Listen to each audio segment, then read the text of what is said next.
के लिए। और आप देख रहे थे सीधे जयपुर से प्रधानमंत्री नरेंद्र मोदी राजस्थान सरकार के 1 साल पूरा होने के मौके पर राजस्थान के दौरे पर हैं, जहां उन्होंने 46,000 करोड़ से ज्यादा की परियोजनाओं का शुभारंभ किया। आज का दिन राजस्थान की विकास यात्रा में बेहद अहम दिन है। राजस्थान के तमाम जिले जो सिंचाई के लिए सुविधाओं से लेकर किसानों के लिए तमाम पानी की जो किल्लत हुआ करती थी उसे दूर करने के लिए एक बड़ा दिन साबित हुआ है। प्रधानमंत्री ने इस मंच से बहुत साफ कहा कि उन राज्यों को भी सबक लेने की जरूरत है और साथ ही साथ कांग्रेस पर भी कई हमले किए, जिसमें उन्होंने कहा कि किस तरह से आज की तारीख में भारतीय जनता पार्टी की डबल इंजन की सरकार केंद्र में और राज्य में ये सफल हो पा रहा है कि राजस्थान और मध्य प्रदेश के दोनों राज्यों के मुख्यमंत्री और दोनों राज्य मिलके राजस्थान के उस बड़े जल संकट को अब दूर करने की तरफ आगे बढ़ रहे हैं। साथ ही साथ प्रधानमंत्री ने कहा कि डबल इंजन की सरकार राजस्थान में विकास और साथ ही साथ विश्वास की एक सरकार है। इसी के साथ उन्होंने कई और बातें कही। आइए नजर डालते हैं क्या बड़ी बातें रही प्रधानमंत्री नरेंद्र मोदी के संबोधन की। बीते 1 साल में राजस्थान के विकास को गति देने का काम हुआ है भारतीय जनता पार्टी की सरकार में। पिछला 1 साल आने वाले अनेक वर्षों की मजबूत नींव रखेगा। प्रधानमंत्री नरेंद्र मोदी ने इस मौके पर कहा कि राजस्थान में पानी की चुनौती का स्थायी समाधान अब होगा। भाजपा की डबल इंजन की सरकारें सुशासन का प्रतीक बन रही हैं। प्रधानमंत्री ने कहा कि राजस्थान में डबल इंजन की सरकार तेजी से विकास कर रही है। विकास के तमाम कार्यों पर तेज रफ्तार के साथ आगे बढ़ रही है। कांग्रेस समाधान के बजाय राज्यों के बीच जल विवाद को देती रही बढ़ावा। कांग्रेस की नीति विवाद की, भारतीय जनता पार्टी की नीति संवाद की। भाजपा सरकार ने पूर्वी राजस्थान नहर योजना को मंजूरी दी। प्रधानमंत्री ने कहा कि आने वाले दिनों में राजस्थान में विकास के लिए पर्याप्त पानी होगा। राजस्थान में 100% घरों तक नल से जल पहुंचेगा, ये सुनिश्चित करेगी भारतीय जनता पार्टी की सरकार। राजस्थान में सौर ऊर्जा की पर्याप्त संभावनाएं हैं और इस मंच से प्रधानमंत्री नरेंद्र मोदी ने इस रैली में मौजूद तमाम भारतीय जनता पार्टी कार्यकर्ताओं से एक भावनात्मक अपील भी की, जिसमें उन्होंने कहा कि राज्य के विकास के लिए भारतीय जनता पार्टी कार्यकर्ता आगे आए। और जिस तरह से उन्होंने कहा कि आप सौर ऊर्जा के लिए एक पेड़ माँ के नाम के लिए और पर्यावरण के संरक्षण के लिए आगे आने की जरूरत है। जल संरक्षण के लिए एक आह्वान किया और उन्होंने कहा कि भारत एक ऐसा देश है जहां जब नीति और एक तरह से योजना अगर उन्हें लगती है कि ये जनमानस के भले के लिए है तो लोग उसे जन आंदोलन की तरह अपनाते हैं और उसके अच्छे नतीजे सामने आते हैं। इसी के तर्ज पे उन्होंने कई ऐसे बड़े आह्वान आज इस मंच से भारतीय जनता पार्टी के कार्यकर्ताओं के साथ ही साथ आम जनता से किए। वक्त एक छोटे से ब्रेक का है। ब्रेक के बाद होंगी कुछ और खबरें। देखते रहिए डीडी न्यूज। बढ़िया है, क्यों है? प्राकृतिक हल्दी, मिर्ची, धनिया नहीं, मिर्ची, धनिया, हल्दी, MDH। This is no ordinary sky. This is where legends are born. Space transition. In the vast expanse above, the Indian Air Force reigns. Unseen, unstoppable, unmatched. Join the Indian Air Force to be a cut above. दीदी नौकरी लग गई। अरे वाह, बधाई हो। तो अब तो ढेर सारी शॉपिंग। हाँ दी, नया मोबाइल। अरे रुको शहजादे, सैलरी से पहले खर्चे। इंस्टेंट लोन भी तो मिलता है। पहले बजट बनाना सीखो, फिर खर्च करो। पर दी देखो, कमाई का एक हिस्सा हमेशा बचाना चाहिए, लेकिन पार्टी देने से नहीं बचोगे तुम। हाँ दी, पार्टी मेरी, बजट तुम्हारा। अच्छा। RBI कहता है सही वित्तीय बर्ताव करे आपका बचाव। MDH का किचन किंग किचन में हो तो हम सब कुछ बना सकते हैं। बैंगन का भरता, आलू गोभी, भिंडी मसाला और भी बहुत कुछ। MDH। और लोकसभा में 129वां संविधान संशोधन विधेयक बिल के तहत एक देश एक चुनाव का प्रावधान कांग्रेस एक देश एक चुनाव को लेकर बिल पेश होने पर मतदान। कांग्रेस समेत कई विपक्षी दलों ने किया बिल पेश करने का विरोध। बिल को जेपीसी भेजने के पक्ष में सरकार ने अपनी बात रखी है। अर्जुन राम मेघवाल ने कहा कि हम संविधान सम्मत संशोधन लेकर आए हैं। अर्जुन राम मेघवाल ने कहा कि हमने संविधान से कोई छेड़छाड़ नहीं की है। बिल के पेश होने पर दोबारा मतदान की प्रक्रिया इस समय चल रही है और एक देश एक चुनाव बिल को लेकर लोकसभा में 129वां संविधान संशोधन के साथ आज ये बिल लोकसभा में पेश किया गया है, जिसमें जहां एक तरफ सरकार का कहना है कि ये देश के विकास के लिहाज से एक बड़ा कदम है, चुनाव सुधार के लिहाज से बड़ा कदम है, तो वहीं विपक्ष लगातार इसका विरोध कर रहा है और विपक्ष का कहना है कि ये संघीय ढांचे पर बड़ा हमला है। और लोकसभा से इसी पूरी खबर पर हमारे सहयोगी शैलेंद्र मिश्र हमारे साथ जुड़ गए हैं। शैलेंद्र, जानना चाहेंगे इस समय का अपडेट लोकसभा में इस बिल को लेकर। देखिए, जब बिल को पेश किया कानून मंत्री अर्जुन राम मेघवाल ने, तब इंट्रोडक्शन को लेकर कई विरोधी दलों ने आपत्ति जताई कि बिल की कई ऐसे मुद्दों पर, कई ऐसे प्रस्ताव पर उनकी सहमतियां थीं और उसको लेकर एक आपत्ति दर्ज कराई गई। फिर ये हुआ कि इंट्रोडक्शन पर वोटिंग होनी चाहिए। हम देख रहे हैं कि जो विभाजन की प्रक्रिया है, मत विभाजन की, वो इस वक्त जारी है और इसके बाद बिल पेश कर दिया जाएगा। इससे पहले तमाम दलों के जो नेता हैं, फ्लोर लीडर्स हैं, उन्होंने अपनी बात रखी। कांग्रेस हो, डीएमके जैसे दल हो, उन्होंने कहा कि जेपीसी इस बिल को भेजा जाना चाहिए।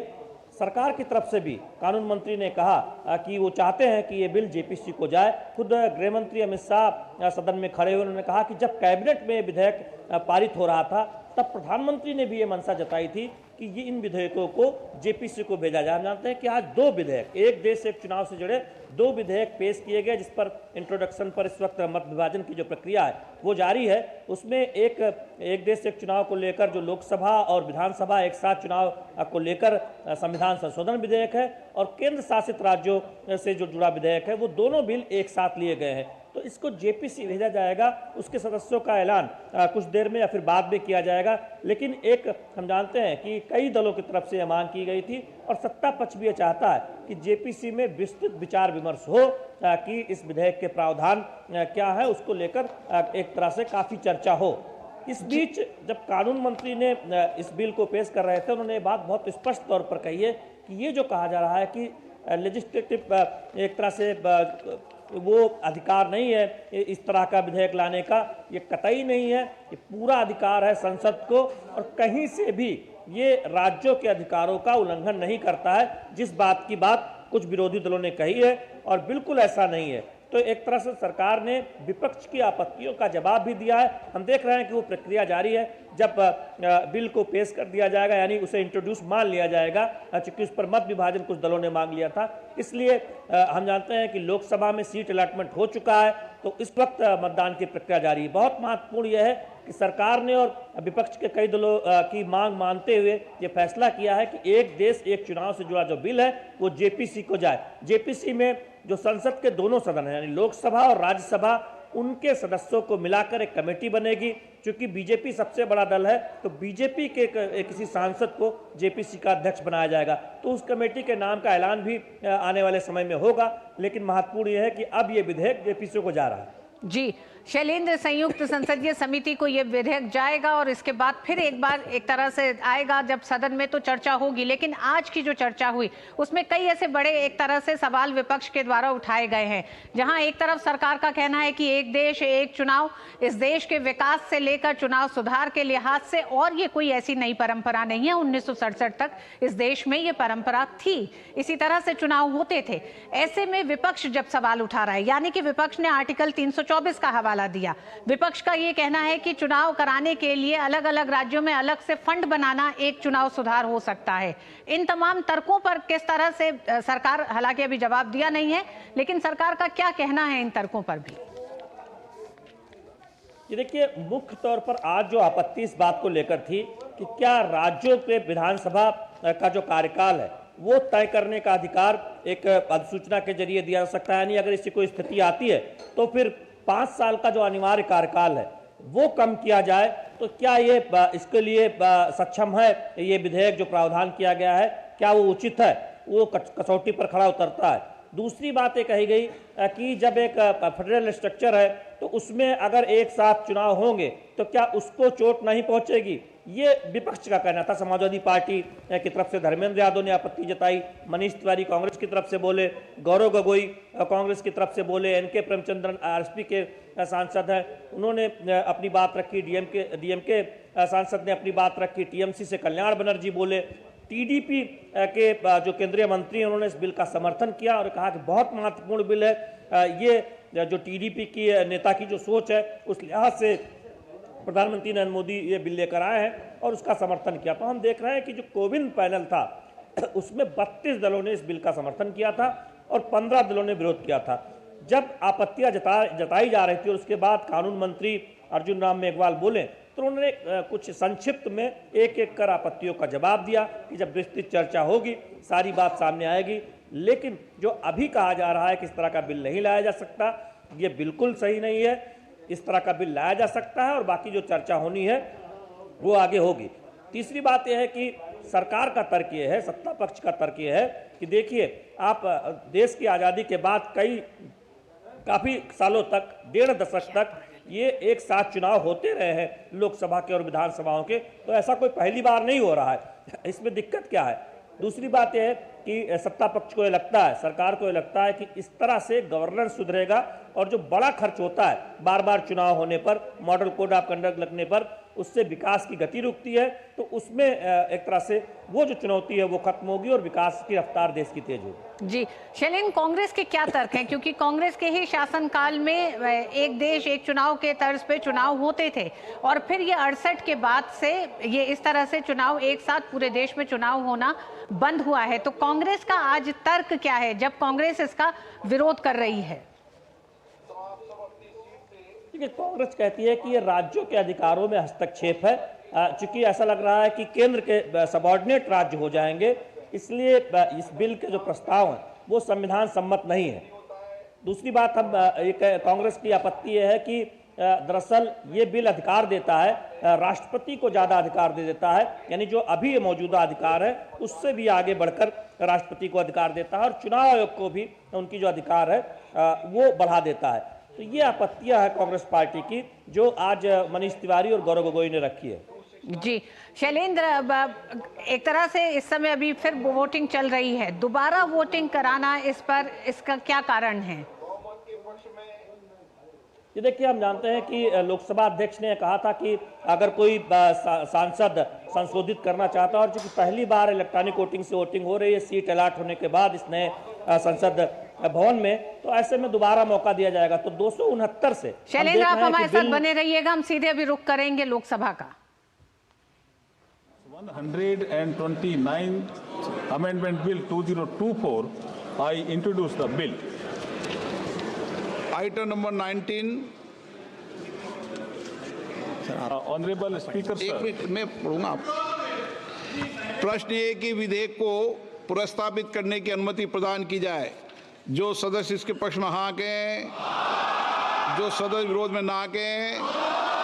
मेरे विचार में निर्णय हाँ वालों के पक्ष में, हाँ वालों के पक्ष में मंत्री जो विधेयक को प्रस्तावित करें। Honorable Speaker, sir, with your permission, I introduce the Union Territories Law Amendment Bill 2024. I introduce the bill, sir. Thank you. सभा की कार्रवाई आज 3 बजे तक के लिए स्थगित की जाती है। तो लोकसभा में 129वां संविधान संशोधन विधेयक रखा गया है और अब इस पर आगे चर्चा होगी। चर्चा के साथ ही आगे ये तय होगा कि ये जेपीसी को भेजा जाएगा या नहीं, इस पर निर्णय अभी लेना है। शैलेंद्र हमारे साथ बने हुए थे। शैलेंद्र, हम अभी तक जो देख पा रहे हैं उसमें ये पता चल रहा है कि ये पटल पे रखा गया है और अब इसके आगे इस पर निर्णय लोकसभा अध्यक्ष लेंगे।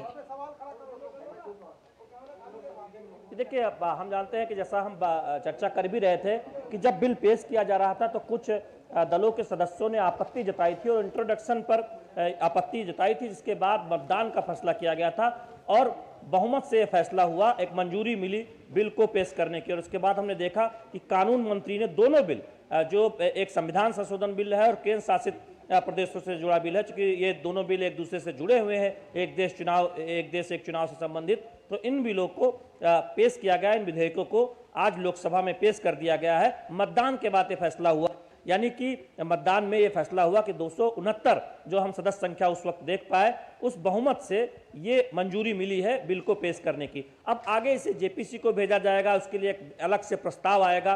कानून मंत्री इस बात को कह चुके हैं। उसके बाद दोनों सदनों के सदस्यों का नाम लेकर विचार विमर्श करके एक कमेटी का गठन होगा, जिसके एक अध्यक्ष के नाम का ऐलान होगा और संभवतः 30 सदस्यीय या फिर इस तरह से एक बड़ी कमेटी बनाई जाती है जिसमें सभी प्रमुख दलों के सदस्य होते हैं और वो कमेटी संबंधित पक्षों को बुलाती है। कई बार वो आपस में विचार विमर्श करते हैं, कई पहलुओं पर विचार करते हैं और उसके बाद विधेयक में जो भी उनको सुझाव देना होता है वो सुझाव दिया जाता है। उसके बाद सरकार यानी कैबिनेट में फिर से इस विधेयक के संशोधित जी बिल्कुल शैलेंद्र, आप हमारे साथ बने रहिए। 129वां संविधान संशोधन विधेयक मतदान में सत्ता पक्ष की ओर से 269 वोट प्राप्त हुए हैं और 269 वोट के साथ ही मतदान में सत्ता पक्ष की ओर से 269 वोट प्राप्त हुए, विपक्ष की ओर से 119 वोट प्राप्त हुए हैं।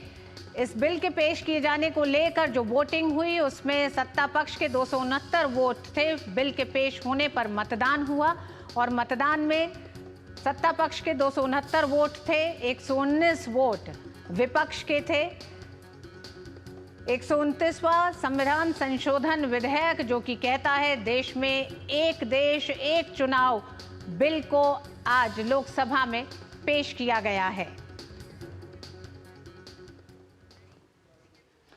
और मिड डे प्राइम में आज बस इतना ही। मुझे दीजिए अनुमति। डीडी न्यूज़ पे खबरें जारी रहेंगी। नमस्कार।